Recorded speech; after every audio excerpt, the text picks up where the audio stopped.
Una buona giornata, siamo al nostro consueto spazio dedicato all'informazione regionale.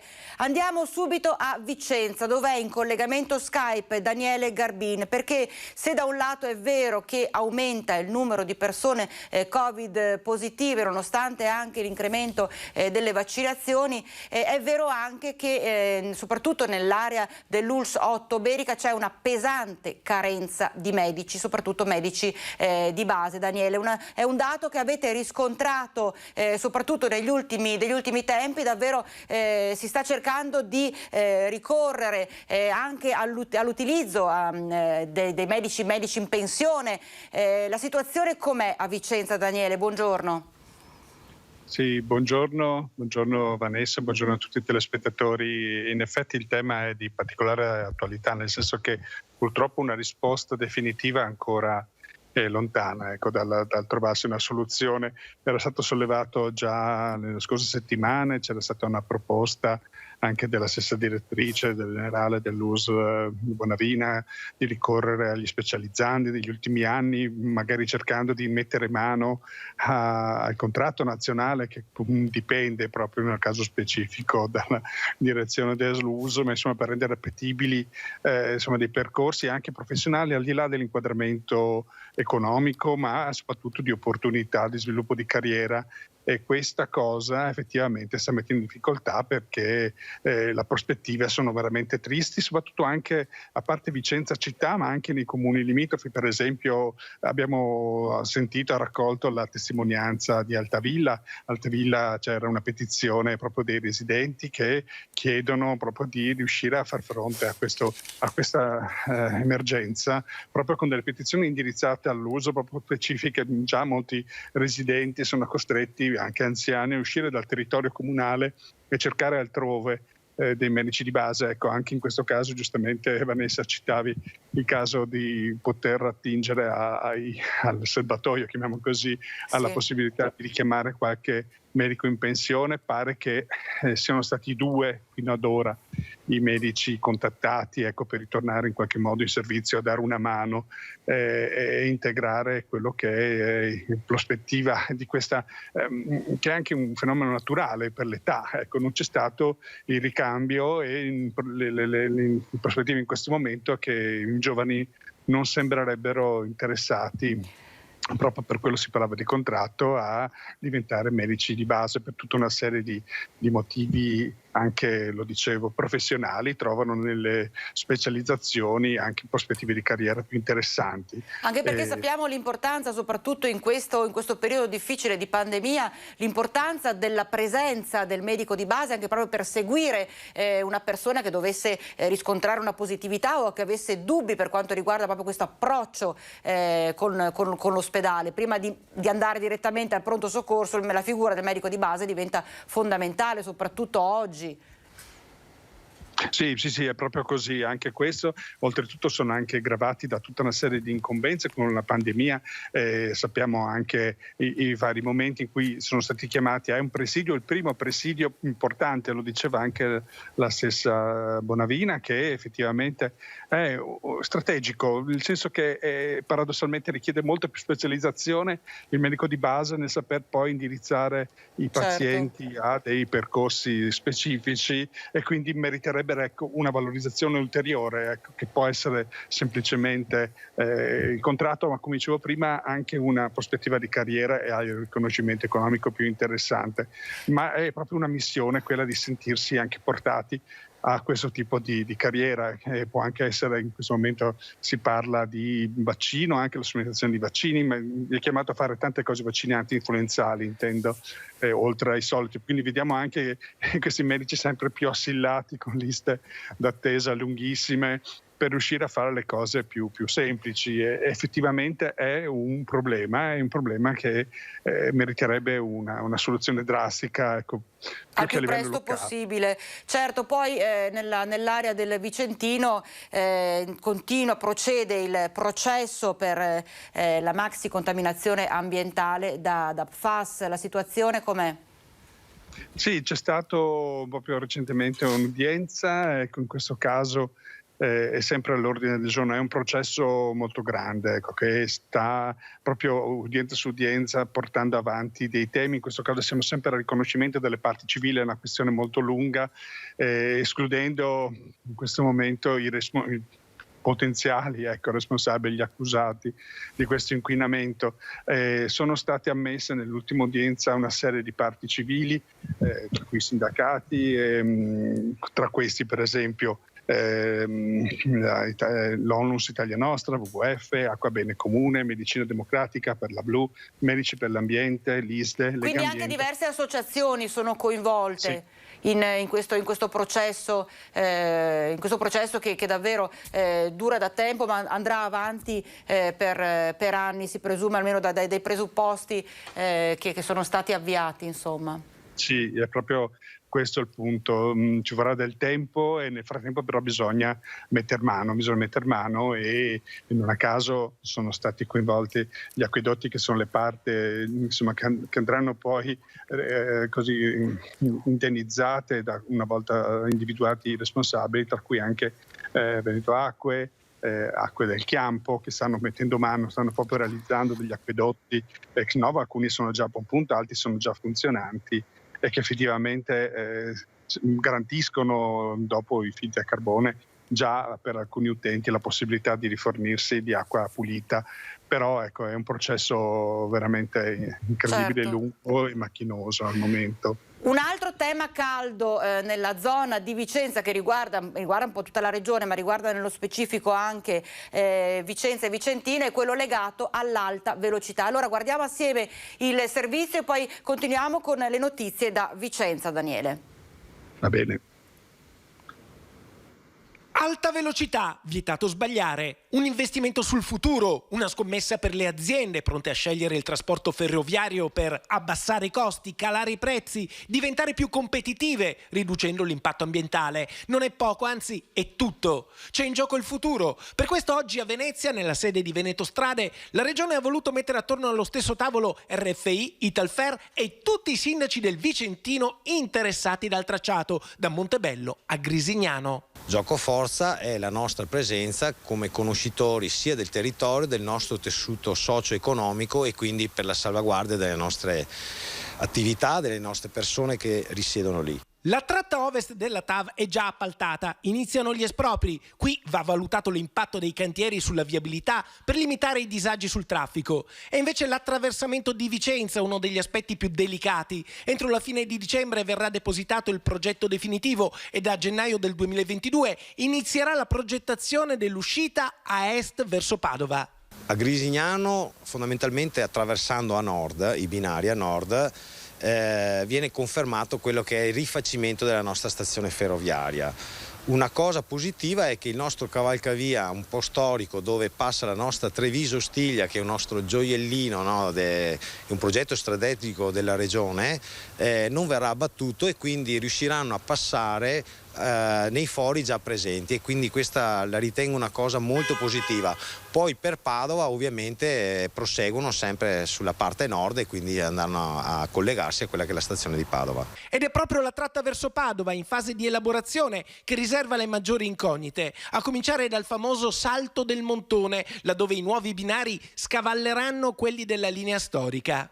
Ovviamente ci sono dei punti delicati, in particolare l'uscita da Vicenza verso Padova, il passaggio su Torri e in particolare il Salto del Montone, che non sarà, questa è una notizia, su Grumolo delle Abadesse, ma verrà probabilmente anticipato nella zona ai limiti tra Torri di Quartesolo, Camisano e Vicenza. Quindi stanno studiando, è ancora in fase di studio, di progettazione, vedremo quali saranno le proposte di RFI in tal senso. Quel che è certo è che la TAV oggi è una grande opportunità, ma per essere realizzata richiederà anni. L'attraversamento di Vicenza comporterà lavori e cantieri che trasformeranno la città e la porteranno dritta nel futuro.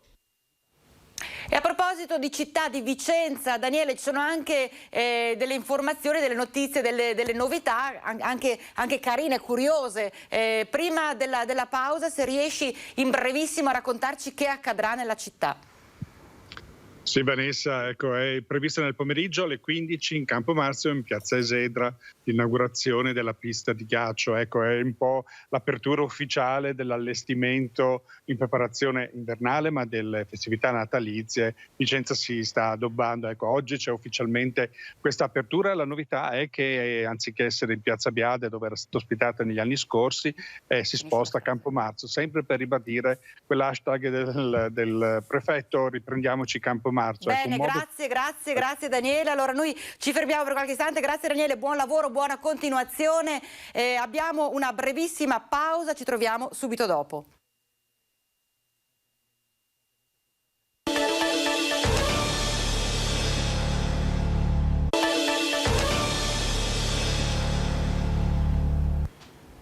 Rieccoci in diretta Focus TG. In tutto il Veneto più di 1000 casi di Covid positivi, resta alta l'attenzione, lo stesso governatore Zaia continua a ribadire bene la campagna vaccinale, ma dobbiamo prestare la massima attenzione. Sentiamo. Una situazione ancora sotto controllo, ma non c'è assolutamente da dormire sonni tranquilli. Queste le parole del governatore Luca Zaia con il bollettino regionale del contagio, che segna per il secondo giorno consecutivo oltre 1000 nuovi casi di positività al Covid nelle 24 ore in Veneto. Raggiungono quota 60 posti letto occupati, le terapie intensive erano 52 a inizio settimana, 285 quelli in area non critica. Parametri che per Zaia dicono come siamo ancora molto lontani dalla zona gialla, seppure il trend di costante aumento suggerisca massima serietà. Gli fa eco da Treviso, dove si trova per parlare di case di riposo l'assessore alla sanità Lanzarin. Assolutamente, la situazione ci sta preoccupando, insomma aver sforato per 2 giorni 1000 positivi al giorno vuol dire che il virus circola. Sorvegliate speciali tornano le RSA, anche se va sottolineato quasi tutti gli ospiti hanno ricevuto la terza dose. È chiaro che queste strutture vanno protette e vanno messe in campo delle misure che possono essere anche quelle, più che della chiusura, di un contenimento delle presenze e di far sì che anche le visite avvengano in ambienti, diciamo così, neutri, in modo da evitare anche situazioni di questo tipo. E questo mentre la macchina regionale si prepara a somministrare la cosiddetta dose booster a una platea potenziale di milioni di veneti. È arrivata ieri sera la nuova circolare dal 1° dicembre, quindi sempre su base volontaria si può fare la terza dose dalla chi ha più di 40 anni in su, sempre con i 2 vaccini a RNA, Pfizer e Moderna, dopo che sono trascorsi 6 mesi. Vaccini che accanto alle misure di precauzione restano delle stelle polari anche per Zaia. In caso contrario, dice il presidente, il passaggio in giallo è un'ipotesi concreta. Anche per questo la regione promuove senza riserve la stretta delle prefetture sui cortei no Green Pass. Credo che ci sia l'obbligo di mettere in campo tutte le misure, come quello di evitare gli assembramenti, di utilizzare la mascherina e di evitare che ci siano raggruppamenti di troppe persone in un luogo contenuto.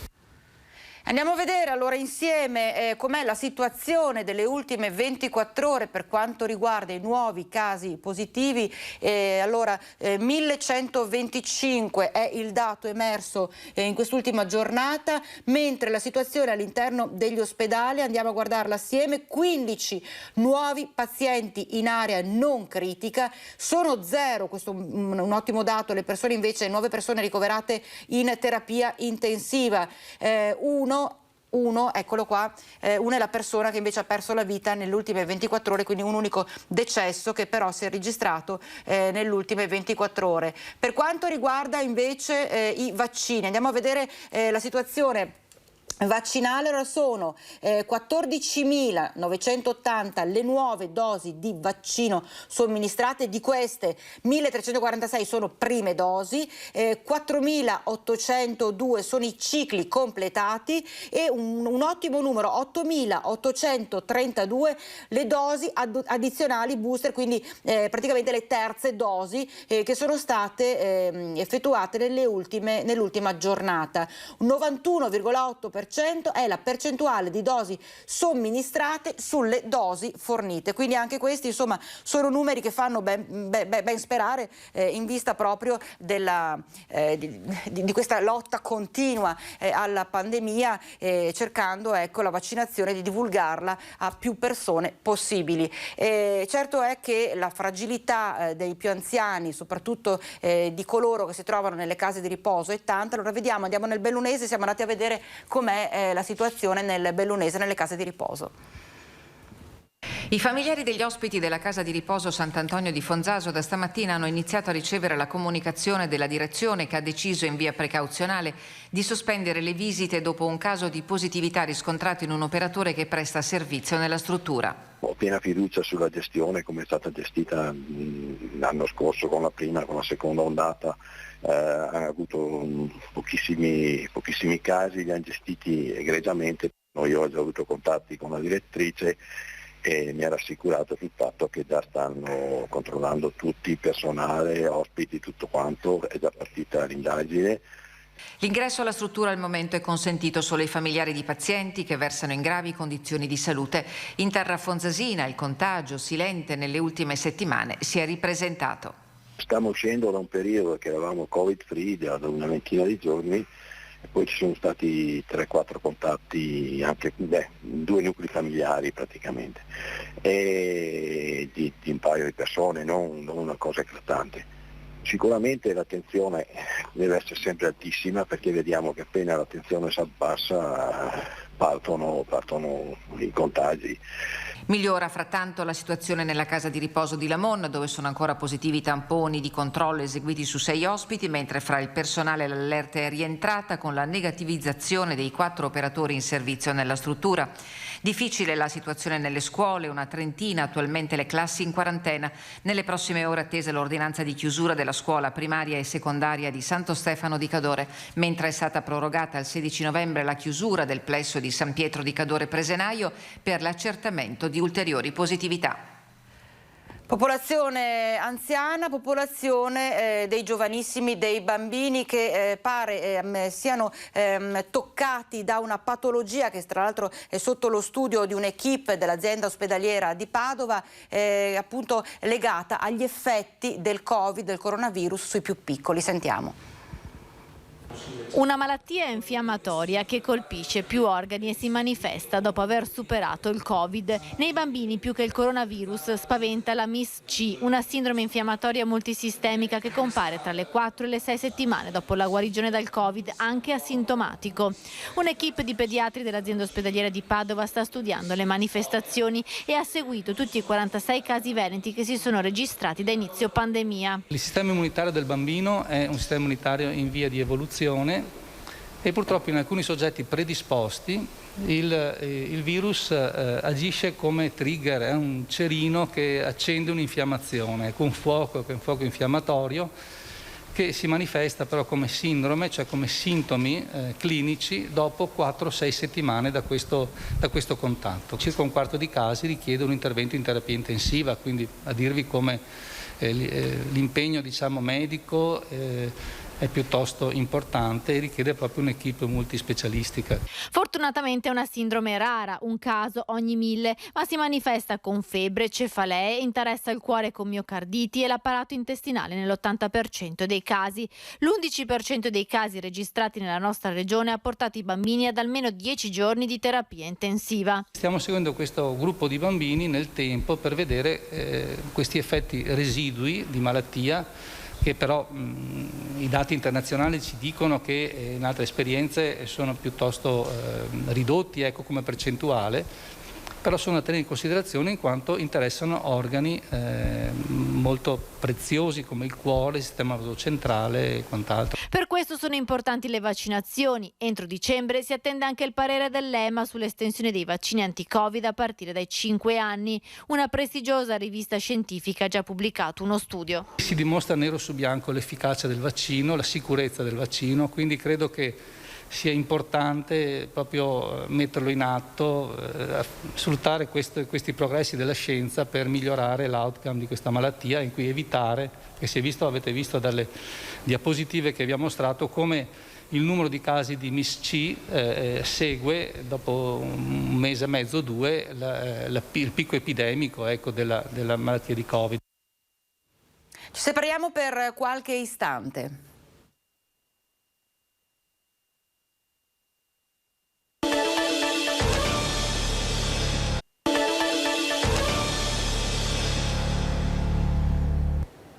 Rieccoci in diretta, continuiamo a parlare di minori. Dalla Carta di Treviso al Patto per Treviso, è un protocollo per tutelare al massimo i minorenni dai pericoli della rete. Vediamo di che si tratta.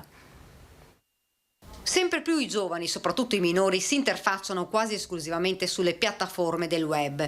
I social sono diventati quasi indispensabili per la loro vita, ma i pericoli che corrono sono tantissimi e a volte drammatici. Così a 30 anni dalla Carta di Treviso si sta discutendo un ulteriore protocollo, il Patto di Treviso. Presenti il sindaco Conte, il presidente di Telefono Azzurro Ernesto Caffo e il ministro per la famiglia Elena Bonetti. Una delle parti riguarda questo, il tema dei social, oltre al tema dell'hate speech, ha anche un altro osservatorio particolarmente dedicato, che è quello che è l'osservatorio di contrasto alla pedofilia e alla pedopornografia minorile. Stiamo facendo un'azione importante di monitoraggio, di raccolta dati su questo, proprio per avere un elemento anche che valuti quanto ormai pervasivo è anche il fenomeno dell'uso delle immagini o nell'ambito dei social. Il 20% dei ragazzi tra i 12 e i 18 anni guarda video online per studiare ed informarsi, ma al 60% capita anche di condividere notizie ed informazioni sui social network senza aver mai valutato che siano attendibili. Il 55% ha condiviso invece parti della propria vita online. Sono alcuni dei dati di un'indagine promossa da Telefono Azzurro e Doxa Kids. Non solo, ma è anche emerso che un ragazzo su 4 ha riferito che i genitori pubblicano sui social contenuti che lo riguardano. I bambini hanno una sensibilità rispetto alla privacy molto forte, ha spiegato Ernesto Caffo, mentre i genitori su questo lato sono più trasgressivi. Nella bozza del Patto di Treviso si chiede alla famiglia l'impegno di astenersi da ogni forma di diffusione al pubblico di foto, video e dati personali di bambini e adolescenti, incluso lo sfruttamento commerciale dell'immagine dei minorenni. Nel documento viene evidenziato fra l'altro che i bambini in misura crescente frequentano, crescono e vivono sempre più immersi nell'ecosistema digitale, utilizzando gli stessi dispositivi e servizi calibrati per gli adulti. Ecco, abbiamo in collegamento, lo sto vedendo, da Padova, il nostro Guido Barbato. Guido, buongiorno. È in corso conferenza del QAM, Medici con l'Africa, presenti tra l'altro lo stesso governatore Zaia, che ha colto l'occasione anche per fare un po' il punto della situazione nella giornata odierna, ma c'era anche il ministro Di Maio, c'era anche Romano Prodi. Insomma, raccontaci brevemente come è andato questo incontro.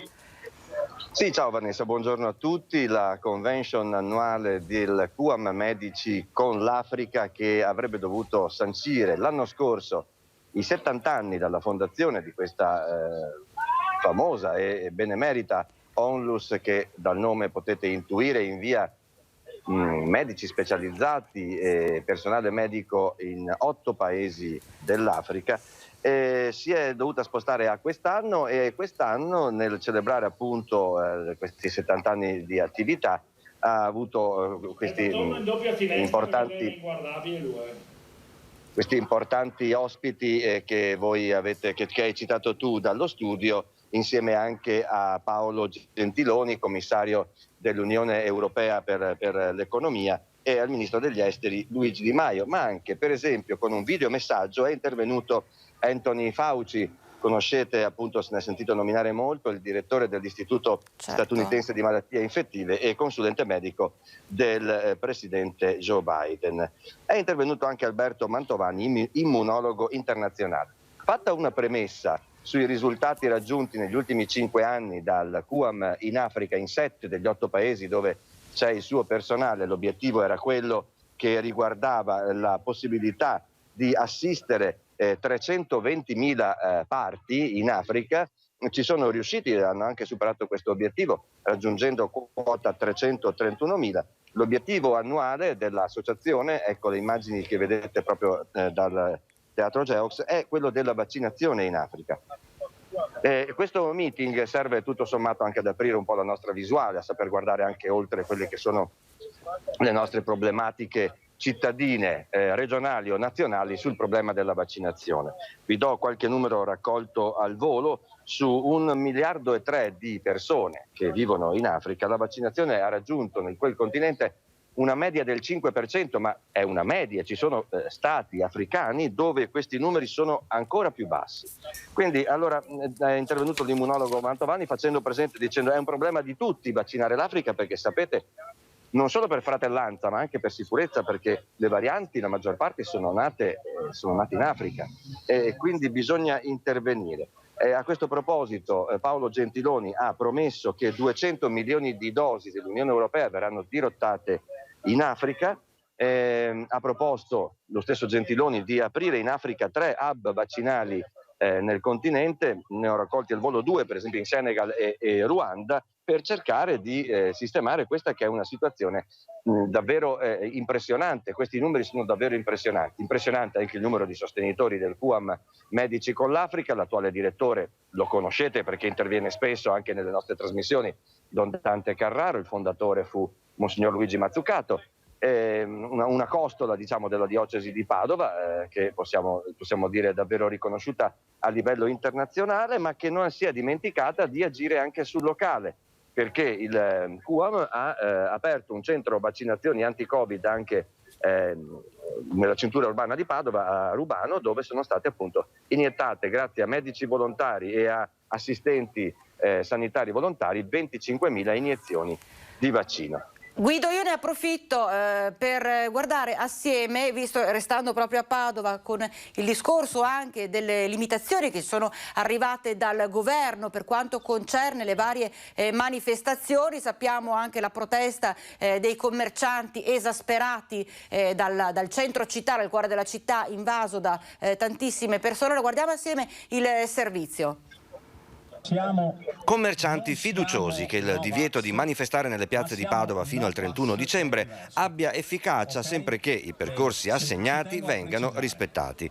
2 le manifestazioni padovane No Green Pass di sabato, una alle 14 al Parco d'Europa, probabilmente statica, e quella in auto con ritrovo in via Rismondo e percorso per ora sconosciuto.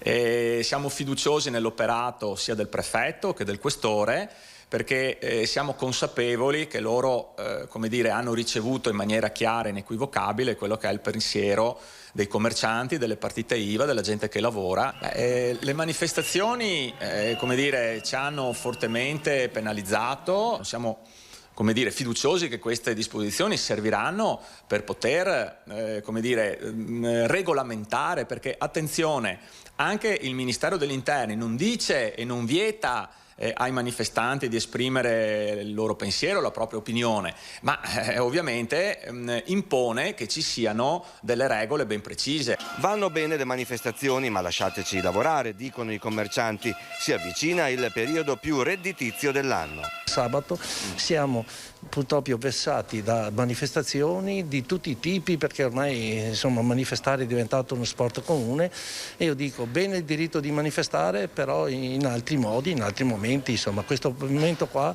è un momento che dobbiamo assolutamente, dopo 20 mesi di Covid, avere la possibilità di rimettere la testa fuori. Anche i residenti, le persone che vivono nel centro storico, che vivono il centro storico, pare che siano completamente d'accordo con questa direttiva del governo. Non solo, devo dire che anche non solo i residenti. Ieri abbiamo appunto raccolto un po' di testimonianze tra i padovani e hanno trovato queste decisioni di assoluto buonsenso. È anche vero che poi nel tardo pomeriggio, verso sera, è arrivata la comunicazione della questura, del questore, che ha vietato il secondo corteo di cui vi parlavo nel servizio. Quello in auto. Quello automobilistico, esatto, che è stato quindi cancellato. Ci sarà solo questa manifestazione delle 14 che si tiene in una località piuttosto lontana dal centro storico, ovvero Piazzale Stanga, il Parco d'Europa, dove però a quanto pare gli organizzatori stessi hanno annunciato che da lì non si muoveranno. Poi staremo a vedere, perché questa è la preoccupazione massima dei commercianti, i quali dicevano: se anche venissero isolate le piazze all'accesso, ma occupassero delle arterie stradali dove arrivano al sabato pomeriggio molte persone per lo shopping, faccio un paio di nomi, Corso Milano, Corso Garibaldi, le riviere che non erano state esentate in origine, saremmo punte a capo. Quindi probabilmente il questore, intuendo questo pericolo, ha vietato la manifestazione automobilistica. Vedremo, seguiremo e vi faremo sapere come andrà a finire con l'altra manifestazione, nella quale sono annunciati un po' tutti i leader anche nazionali della protesta No Green Pass. Andiamo a sentire allora le voci che sei riuscito a raccogliere in centro a Padova. Sì, mi sembra meglio, perché così possono sempre avere il diritto di manifestare in luoghi diversi dal centro e dare la possibilità ai negozianti di proseguire con le proprie attività. E l'ordinanza di indossare la mascherina? Sì, serve, utile, importante. Penso che faccia benissimo a impedirle nelle piazze, sì. E il sindaco ha ordinato che ovunque si svolgessero i manifestanti abbiano la mascherina. Sicuramente, obbligatoriamente mascherina. Sono pienamente d'accordo, sì. E che il sindaco abbia ordinato di indossare la mascherina ovunque si svolgano queste manifestazioni? In questo caso, in questo periodo sono propensa, per questo. Ci vuole, perché i dati sono un po' preoccupanti. Sì, ci vuole. Praticamente un giorno sì, un giorno no, ci sono delle, chiamiamole manifestazioni, e quindi sono sempre prese di posizione difficili da fare e che creano sicuramente dei contrasti e dei malumori, però bisogna anche un po' capire, che vaccinarsi non è così sbagliato. Una manifestazione va bene, 2 manifestazioni va bene, 3 manifestazioni va bene, 10, 11, 12 manifestazioni significa ledere anche un po' le libertà di altri, quindi credo che sia una scelta difficile. Speriamo che duri il meno possibile, speriamo che la gente si metta a parlare. Si mette a parlare questa richiesta di dialogo che è stata in più occasioni appunto avanzata. Guido, che altre novità ci sono da Padova oggi? Siamo tutto orecchi per quello che potrebbe succedere oggi pomeriggio. Poi c'è una comunicazione che arriva dalla provincia di Padova, veramente, dal comune di Bagnoli di Sopra, a proposito di ordinanze. Questa forse è un po' più seria dopo quella del sindaco Giordani. Il sindaco appunto di Bagnoli di Sopra, Roberto Milan, ha ordinato ai suoi concittadini di bollire l'acqua del rubinetto perché è presso il centro di approvvigionamento idrico che serve 10 comuni della zona che potremmo definire della bassa padovana e del basso conselvano, è stata rilevata la presenza di salmonella. Questa è una comunicazione arrivata nella serata di ieri e ora cercheremo di saperne qualcosa di più. Attenti che il centro idrico si trova ad Anguillara Veneta e non ho detto e mi fermo qua, non dico più niente. Certo, quindi c'è davvero una preoccupazione. Abbiamo sentito tra l'altro poco fa anche il collega da Vicenza, Daniele Garbin, che parlava, questa è una situazione molto più seria ovviamente, quella dell'inquinamento delle acque, causa appunto PFAS, con l'inquinamento di un'intera roggia in tutta la zona dell'Alto Vicentino, che sta preoccupando, in atto il processo eccetera. Adesso ovviamente la situazione non è la stessa, però c'è tanta preoccupazione, immagino, per chi vive in quelle aree, Guido. Ma sicuramente, anche perché bisogna vedere, l'acqua destinata quindi ad uso alimentare o al lavaggio dei denti deve essere sottoposta a questo processo. È chiaro che l'argomento delle acque è purtroppo di grande attualità da un po' di anni a questa parte, non solo in provincia di Padova, in provincia di Vicenza sapete benissimo voi più di me com'è la situazione del Veronese. Però il fatto che sia stata inquinata dalla salmonella è una cosa che forse non si sentiva da tanto tempo, e quindi stiamo cercando di capire anche noi, attraverso il presidente della provincia e le autorità dei bacini idrici, quanto debba andare avanti questa sospensione, entro quanto tempo riusciranno ad intervenire per sanare questo inquinamento, sperando che le cause siano accidentali e non dolose. Assolutamente, grazie allora al nostro Guido Barbato da Padova, grazie, buona continuazione, buon lavoro, e noi ci separiamo per pochi minuti.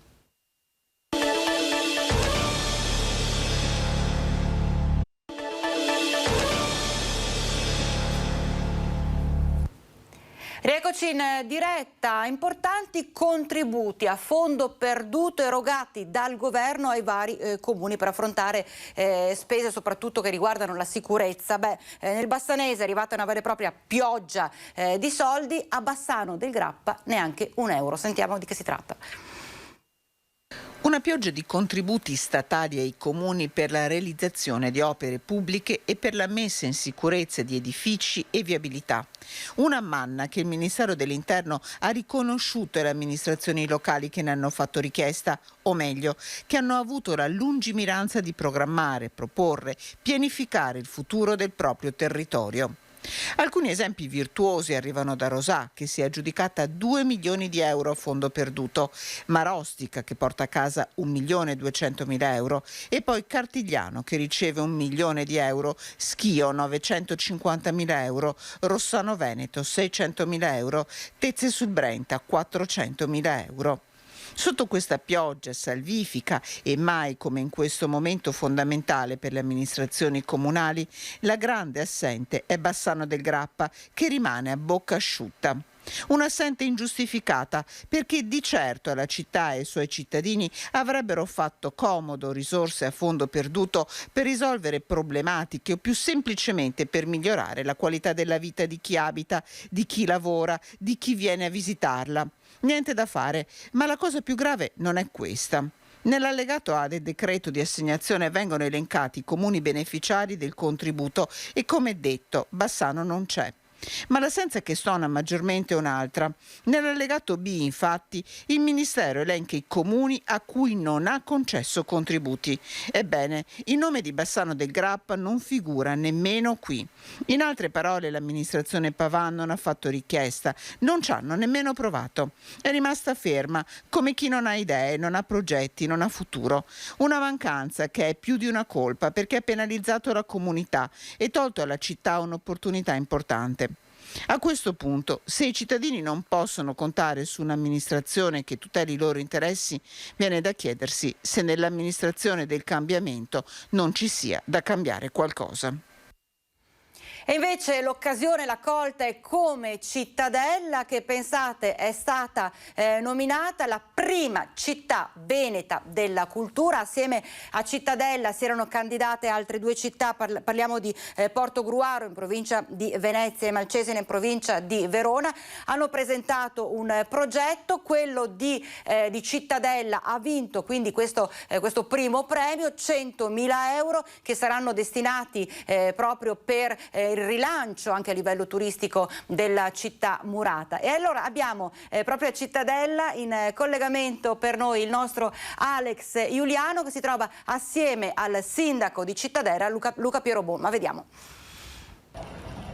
Buongiorno Vanessa, siamo a Cittadella che è stata insignita di un prestigioso titolo. Cittadella è la prima città veneta della cultura, un riconoscimento che è stato attribuito a Cittadella dalla commissione regionale preposta, un riconoscimento importante che va a valorizzare non solo la storia e la cultura di Cittadella, ma anche tutto il patrimonio del territorio. Allora noi siamo qui oggi con il sindaco di Cittadella, Luca Pierobon. Sindaco, buongiorno, un premio, un riconoscimento importante. Sì, buongiorno a tutti, un riconoscimento fondamentale, un riconoscimento al lavoro fatto sicuramente fino ad oggi, che insomma il restauro delle mura è la cosa più importante, ma soprattutto il cammino culturale e turistico che stiamo facendo da un paio d'anni in particolare, da quando abbiamo festeggiato il nostro compleanno, gli 800 anni, abbiamo iniziato a far sì che la cultura esca dal territorio cittadellese, dalla provincia, ma arrivi oltre la regione, addirittura anche fuori dei confini nazionali. Ecco, sindaco, a Cittadella è stato riconosciuto anche un contributo di €100.000. Chiediamo come verranno utilizzate queste risorse per valorizzare ulteriormente insomma, il lavoro che state facendo e che vi ha portato a raggiungere questo prestigioso traguardo. Contributo importante, e qua va ringraziata la Regione Veneto, perché è chiaro che la Regione ha creduto nel nostro progetto, e questo penso sia la cosa più importante. Pensate che il progetto che è stato presentato prevede una spesa complessiva di 950.000 euro, quindi sicuramente questi 100.000 andranno ad aiutare Cittadella a realizzare tutta quella serie di iniziative importanti. Una su tutte, il 19 verrà inaugurata la mostra con Salonico, quindi Cittadella e Salonico, due città murate che si uniscono. Salonico è la seconda città per importanza della Grecia. Ecco, questa è già una mostra importante a carattere internazionale che resterà aperta fino a marzo del 2022, quindi insomma i soldi sicuramente verranno ben spesi in cultura, ben spesi in turismo, ben spesi in tutte quelle attività che possono attirare non solo veneti e italiani a Cittadella ma anche stranieri. Ecco Vanessa, si dice spesso che la cultura è un investimento sicuro e che magari proprio per far fronte anche a questi mesi difficili di crisi che ci siamo lasciati alle spalle, che ci stiamo lasciando alle spalle, investire nella cultura sia la strategia migliore. Sindaco, qui a Cittadella la cultura non manca, vogliamo magari, noi siamo visti in tutto il Veneto e non solo, lanciare anche un messaggio a quei turisti, a quelle persone che non aspettano altro di avere magari il weekend libero per venire proprio qui a Cittadella a visitare le mura e visitare la città. Ma guardate, Cittadella offre sempre ogni weekend qualcosa. Oggi per esempio, avete visto i lavori alle nostre spalle, c'è il premio l'Italian Cheese Award, che è un premio appunto dei migliori formaggi a livello nazionali, quindi sabato oggi nel nostro teatro, ci avviciniamo al Natale, anche là tantissime iniziative, e poi insomma le nostre stupende mura, la nostra stagione di prosa nazionale al Teatro Sociale, la mostra che verrà aperta il 20, il 19, poi il 20 aperta al pubblico a Palazzo Pretorio, che già di per sé è bello da visitare senza alcun che dentro, pensate, con una mostra, quindi insomma venite a Cittadella, insomma Cittadella vi aspetta. E poi tutto quello che riguarda i turisti, i ristoranti, l'accoglienza che vi verranno riservati anche ai nostri negozianti. Cittadella è una città che deve puntare sul turismo e lo deve fare attraverso la cultura, questa è la cosa fondamentale. E allora centro storico, portici, botteghe, artigiane, insomma c'è di tutto e di più. Vanessa, noi andremo insieme al sindaco Luca Pierobon a fare proprio un giro sulle mura. Fra poco vi racconteremo altri dettagli, altri particolari nell'edizione serale del nostro telegiornale. Se non hai altre domande io ti restituisco la linea. Grazie allora al nostro Alex Giuliano e al sindaco Luca Pierobon. Un po' di invidia c'è, a dir la verità, perché camminare sulle prestigiose mura di Cittadella è sempre una gran suggestione, sempre una grande suggestione. Quindi rilancio del turismo da una parte, resta invece in pesante crisi tutto quanto il comparto delle aziende, mancano fondi, mancano materie prime e in molte realtà scema anche la voglia di lavorare, la voglia di andare avanti. Vediamo. Se uno si presenta con tanta passione, con €1 io gli cedo la mia attività. €1 per non cancellare oltre 40 anni di attività. È la storia di Francesco Zanatta, l'uomo dei motori elettrici. Chiudo per raggiunti i limiti di età e quindi io avrei piacere che prendessi in mano qualcuno, ma non trovo ricambio generazionale. I miei figli hanno preso un'altra strada e non trovo nessuno che mi porta avanti. Francesco è disposto a tutto pur di non veder scomparire il suo mestiere. Posso solamente dare un aiuto a chi vuol prendere in mano questa attività e eventualmente continuare col mio appoggio a fianco. Perché qui tra rame, avvolgimenti e motori elettrici l'esperienza è tutto. Giovani è un po' troppo, c'è un po' troppo da pensare, da ragionare, c'è un vasto campo perché l'elettromeccanica dipende dall'avvolgimento, dall'elettronica, dalla meccanica, c'è un po' troppe cose, è difficile gestire queste cose, ci vogliono anni e chi poi impara, come è già successo nel mio caso, si aprono loro a sua volta l'attività, con orgoglio anche. Un lavoro ecologico perché recupera invece di smaltire, ma soprattutto un lavoro remunerativo. È un peccato perché il lavoro non manca e sicuramente più di qualche famiglia può vivere in questa situazione, in questo ambiente. Francesco si è dato 6 mesi prima di abbassare definitivamente la bandiera del Veneto lungo la tangenziale di Silea. Tutti mi dicono: Francesco, non mollare, ma scherzi, non fare questo, ma dove andiamo? Ma gente anche da persone, imprenditori da 80 anni che mi dice questo, ma io ne ho 10 in meno, ma non vorrei arrivare troppo in là. E insomma abbiamo visto c'è una forte crisi, pesante crisi che tocca un po' tutto quanto il mondo imprenditoriale. Questo messaggio chissà che venga colto da tante persone, soprattutto c'è bisogno di avere nuovamente questa grinta, questa carica che molte persone hanno perso nel periodo pesante della pandemia. Ritornano anche le varie fiere, andiamo nel Bellunese dove dopo lo stop del 2019-2021 finalmente torna la fiera di San Martino.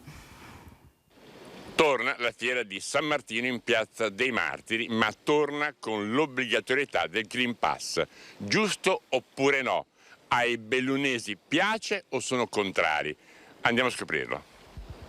È per il bene comune, credo, per la sicurezza. Ci sono i ragazzini, i bambini, a una fiera c'è un po' di tutto e la massa va tutelata. Sì, sono d'accordo, perché penso che le regole debbano essere rispettate. Dobbiamo essere tutti sereni, tranquilli e cercare di essere al massimo nella propria attenzione verso gli altri.